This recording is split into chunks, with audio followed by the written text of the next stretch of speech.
TTN 46 중국 경제 2050 전망 2030년대 고령화로 발목 잡혀 경제 성장은 2040년대 완전 멈출 듯.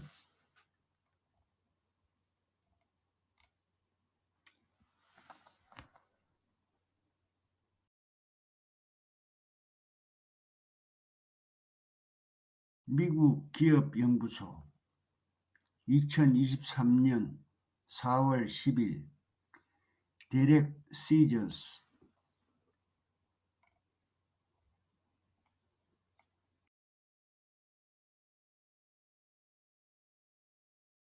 주요 시사점 1. 중국 경제가 성숙하고 정책 기조가 확립되었기 때문에 장기 예측이 더 정확해야 한다. 물론 여전히 부정확하고 급격한 국내 변화에 취약하다.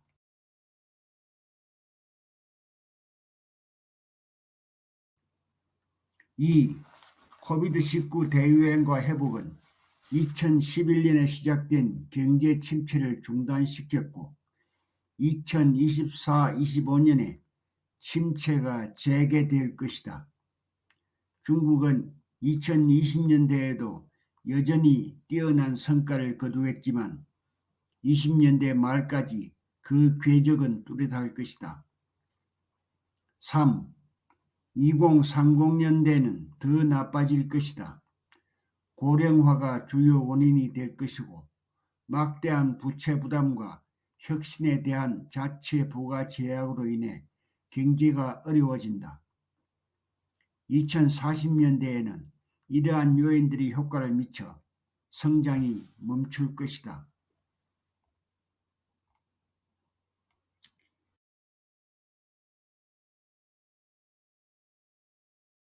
일반적으로 국가의 단기 경제 전망은 장기 전망보다 명확하다. 그러나 2023년 초봄 현재 중국의 단기 전망에 대한 의문이 많다. 제로 코로나 정책 해제로 인한 반등은 얼마나 날카롭고 오래 갈까? 과연 중국 소비자들이 성장을 주도할 수 있을까? 시진핑 충성주의자들의 새 정부는 약간의 친시장적 개혁이라도 허용할 것인가? 많은 사람들이 끊임없이 추측하고 있음에도 불구하고 이런 질문에 답하는 것은 추측이다. 중국 경제가 15년 전보다 훨씬 더 역동적이기 때문에 중국의 장기 전망은 실제로 더 확실하다.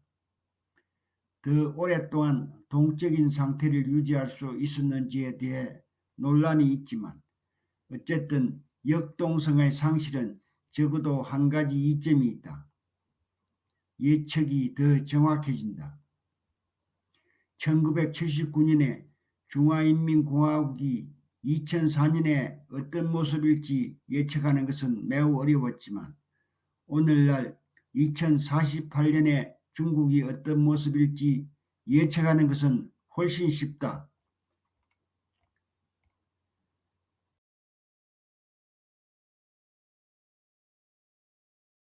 기본 사례 2024년에 코로나19 이후 걱정이 사라진 후 중국은 2010년대에 걸었던 분화 경로로 되돌아갈 것이다. 2030년대에는 합리적으로 부유하다고 간주되기 전에 노후화될 것이다. 2040년대에는 계속 늙어가고 더 이상 부자가 되지 않을 것이다. 이것은 약세처럼 보일 수 있다. 인구 통계를 특징으로 하지만 이에 국한되지 않는 중국의 기반이 침체를 보장한 다음 쇠퇴한다. 또 국내 경제 정책에 따라 실직의 변동이 있을 수 있다. 친재산권과 친경쟁 개혁으로의 신속한 복귀는 중국을 훨씬 더 번영하게 만들 것이다. 시 주석이 마오쩌둥과 같은 인물로 남아있는 한 이런 일이 일어날 가능성은 전혀 없어 보인다. 그는 가능한 한 오랫동안 그렇게 할 생각이며 그의 최종 후임자가 정책 세트를 변경할 것이라는 보장은 없다.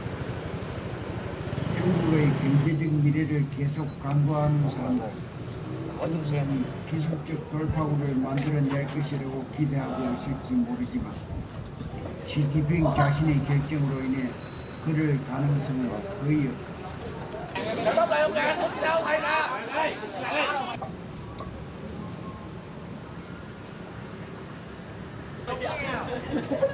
중국 편에 선 사람들이 기술혁명을 이야기할 때 시진핑이 가장 먼저 듣는 말은 혁명이다.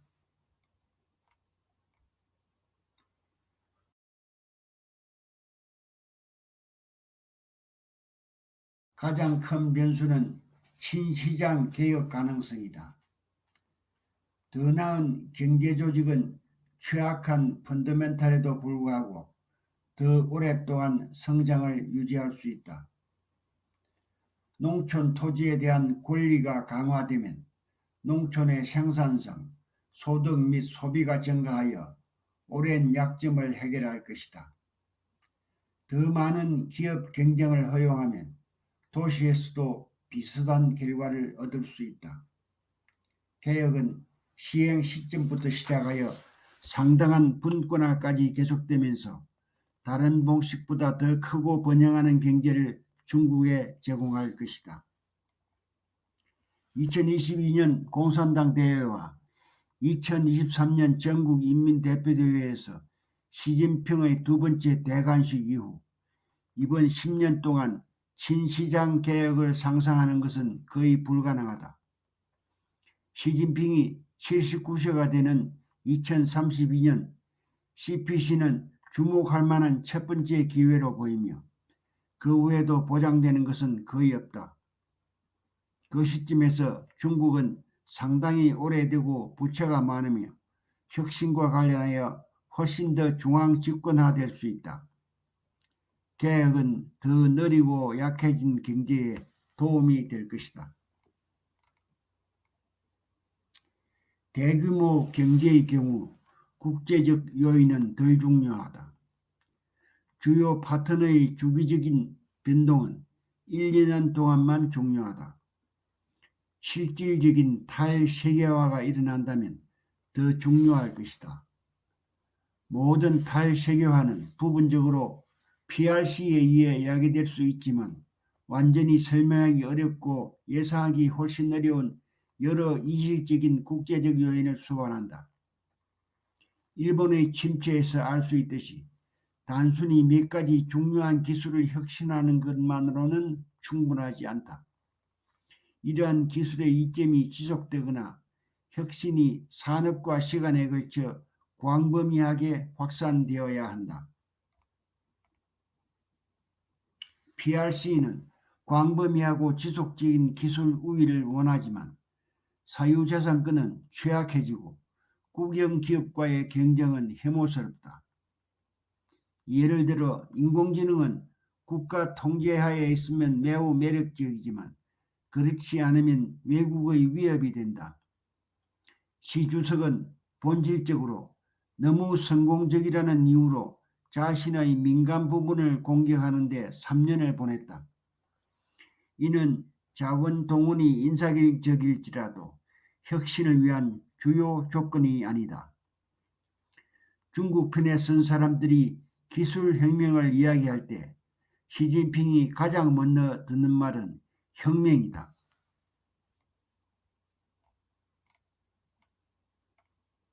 2011-28 현재 침체. 중국은 2009년 신용혼란의 초기 효과가 사라진 후 둔화되기 시작했으며 2010년대 내내 계속되었다. 당시 가장 큰 문제는 빚이었다. 부채는 과거 자본의 비생산적인 사용으로 현재와 미래의 자본을 비생산적으로 사용하여 과도한 이자 지급을 초래하는 것이다. 이 금액은 2009-2010년에 폭발적으로 증가했고 그 이후로 계속 증가했다. 그러나 현재 진행 중인 위기는 아니다. 중국 부채는 대부분 자체 조달되어 외부 위험이 제거된다. 코비드-19는 두 가지 방식으로 새로운 단계를 도입했다. 그것의 명백한 효과는 안정성에 집착하는 국가 통계국조차 숨기지 않는 성장의 변동성을 만드는 것이었다. 앞으로 성장은 2023년과 24년 초까지 급격히 가속화 될 것이다. 그러나 2024년 중반까지는 코비드 이전 경로로 돌아갈 것이다. GDP는 2024년 후반에 연간 5% 이하로 떨어지고 거기서부터 감속을 재개할 것이다.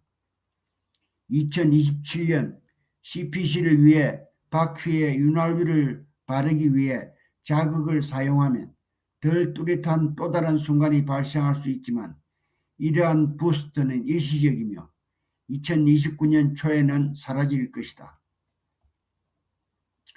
코비드-19에 의해 예고된 두 번째 변화는 주로 자본 제약에서 주로 노동 제약으로 전환되었다. 2024년에 시작하여 적어도 한 세대 이상 지속되는 가장 중요한 요인은 노화이다. 이는 적어도 1990년대 중반 지방 간 이주가 급증한 이후 중국 인구 데이터에 결함이 있어 흐려지면서 많은 관심을 받고 있다. 그러나 중기적 경제 영향은 숨길 수 없으며 진정한 GDP 성장률이 4% 아래로 떨어지게 할 것이다. 따라서 2023-24년 가속 이후 중국은 상당히 질서 있는 경제 감속으로 돌아갈 것이다. 세계에서 두 번째로 큰 국가 경제는 여전히 첫 번째 미국, 세 번째 일본 또는 가장 큰 초국가적 독립체 EU보다 빠르게 성장할 것이다. 요점은 중국이 미국을 제치고 세계 경제의 리더가 되지는 않을 것이라는 점이다. 베이징은 성장 전망이 희미해지자 2013년부터 편리하게 GDP를 덜 강조하기 시작했다. 이러한 변화는 팬데믹에 대한 소극적인 경제적 대응에서 잘 드러났다. 지역적으로 1대1로 이니셔티브에 대한 데이터는 더 이상 진정으로 글로벌한 구실을 하지 않는다는 것을 보여준다. 대형 선진국 시장에서 적어도 호주 및 미국과의 관계는 변했다. 중국 관계의 새로운 우선순위는 향후 몇 년 동안 나타날 것이다. 이것은 물론 파트너의 행동이 중요한 상호작용이 될 것이다. 부문별로는 빠르게 성장하는 산업에 대한 중국의 전방 식별 시도가 어느 정도 강조되지 않거나 수정될 수 있다. 팬데믹 이전에 가치 있는 것으로 여겨졌던 일부 부분은 5개년 계획에서 흔히 그렇듯이 길을 잃을 것이며 경기 둔화로 인해 이전처럼 많은 진정한 우선순위를 갖는 것이 불가능해진다. 대체 접근 방식은 공급망이 성숙하기 시작한 후 가치 있는 것으로 식별된 공급망에서 중요한 역할을 추구하는 것을 특징으로 할 수 있다.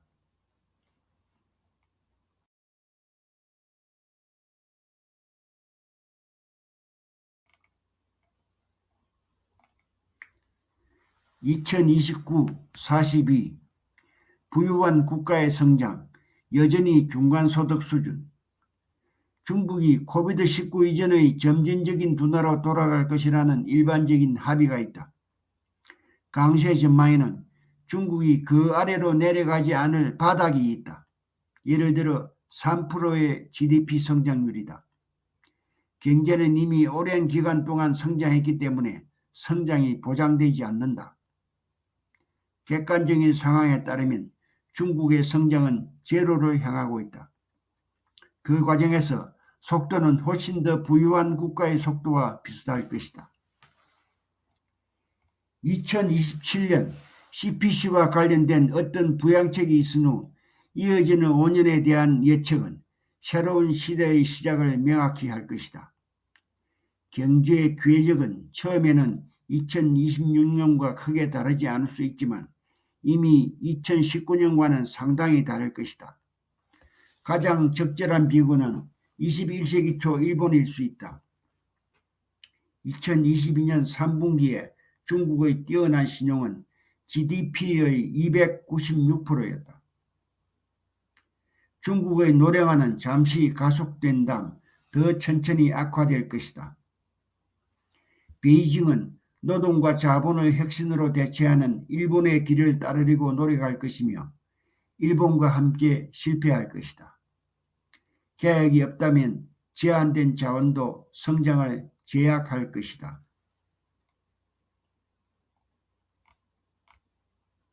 그 결과 진정한 GDP 성장은 이 기간을 연간 4% 미만에서 시작하여 연간 1.5% 미만, 가능하면 0에 가까운 수준으로 끝난다. 국내 부의 축적은 몇 년 안에 GDP 성장보다 빠를 것이다. 하지만 친시장 계획이 없다면 부분적으로 국가에서 빠져나가는 돈 때문에 정체될 것이다. 전체 인구가 감소하기 때문에 1인당 수치는 더 좋아질 것이지만 중간 소득 상태에서 벗어난 중국을 견인하기에는 충분하지 않을 것이다. 대외적으로는 특히 전자제품에서 글로벌 소비자 인플레이션에 대한 중국의 강력한 완화 효과는 수출이 완만하게 축소됨에 따라 사라질 것이다. 실질적인 순탈세계화는 악화될 수 있으며 심지어 국내 생산의 완전한 감소를 초래할 수 있다. 중국이 세계 평균보다 높기 때문에 세계 성장을 높인다는 주장과는 달리 무역 흑자 감소는 PRC 외부의 GDP 성장에 기여할 수 있다. 예를 들어 석유, 가스, 석탄, 철, 구리, 보크사이트, 콩, 밀과 같은 전통적인 상품의 사용은 규모가 크지만 먼저 정체된 다음 수축될 것이다.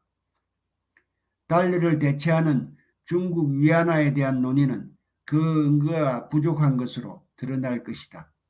위안화는 이 시기에 개혁을 통해서만 진정한 글로벌 통화가 될 수 있지만 기축 통화는 될 수 없다.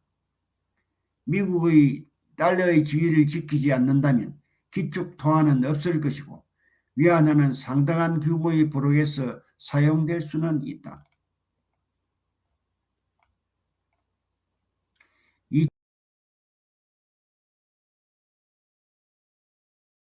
2043년 이후 열사병, 좋은 소식이다. 개혁이나 인구 감소에 심각한 역전이 없다면 중국의 성장률은 2040년대에 거의 0에 가까워질 것이며 이것은 무기한 지속될 것이다. 향후 재가속의 징후는 없다. 예를 들어 코비드 제로에서 벗어나 출생률이 빠르게 증가하지 않는 한 2015년 정점에서 노동력 감소는 2040년대에 1억 5천만 명을 돌파할 것이다. 중산층의 과도한 부채 축적은 어느 나라에서나 동일한 부담을 줄 것이다. 경쟁을 촉진하고 재산권을 강화하는 계획이 없다면 혁신은 중국 규모의 경제에서 성장을 지속시키기에 충분하지 않을 것이다. 기술 도약과 강압조차도 획득한 지적 자산을 사용하여 생산을 확장할 수 있는 능력이 저하되기 때문에 그 제한된 가치를 가질 것이다. 수년 동안 중국의 약점이 심화되고 그에 따라 제공되는 기회는 국제 경쟁자를 키우는 데 도움이 될 것이다. 중국 밖으로의 순생산 이동은 상당할 수 있으며 1993, 2019년에 발생한 상황을 부분적으로 역전시킬 수 있다. 직접적인 관련은 외부 성능의 실질적인 저하이다. 총 수출은 감소할 것이며 현지 운영 및 수출을 위한 인바운드 투자도 감소할 것이다. 글로벌 원자재 무역에서 중국의 지배적인 역할은 점차 약화될 것이다. 기축 통화가 되는 것과 거리가 먼 위안화는 유로화보다 훨씬 더 작은 역할을 하게 될 것이다.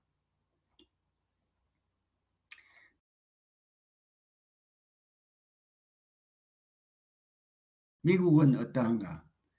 한 세대 동안 한 국가의 경제적 성과를 예상하는 것은 필연적으로 오류를 수반하며 두 국가를 예상하는 것은 훨씬 더 어렵다.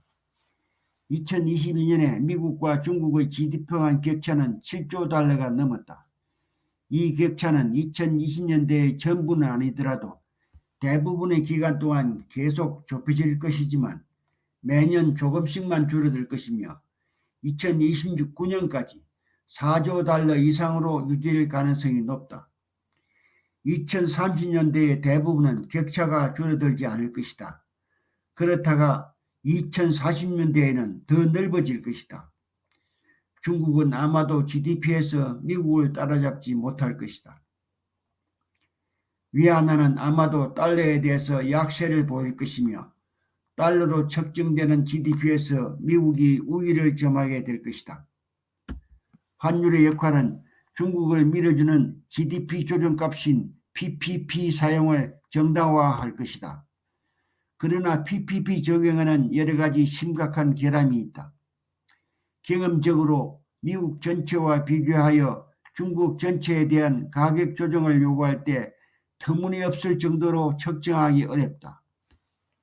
현대 PPP 조정은 모호할 수 있다. 경제 규모를 비교하는 세 번째 방법은 국부이다.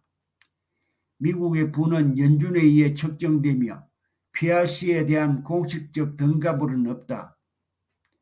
크레딧 스위스는 2000년 이후 수십 가국에 대한 수집된 비공식 데이터를 제공하며 미국 연준 수치와 유사하다. 여기에서 미국 우위의 절대 규모는 2012년에 확대되기 시작하여 2021년에는 60조 달러에 달한다. 계획이 없다면 중국은 2030년대 어느 시점에 이 격차를 좁힐 만큼 충분한 물을 창출할 수 없을 것이다.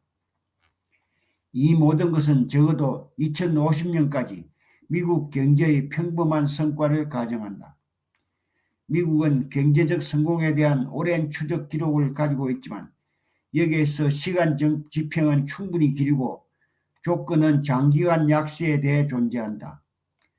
상위 두 경제가 모두 퇴색하는 것은 전적으로 가능하다. 미국이 향후 25년 동안 진정한 40년의 온건한 속도를 유지할 수 있다면 중국은 잠시 동안만 진정한 동료가 될 것이다.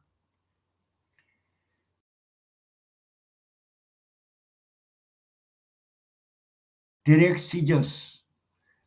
시저스는 미국 기업 연구소의 선임 연구원으로 중국 및 인도 경제와 아시아 및 미국 경제 관계에 중점을 두고 있다.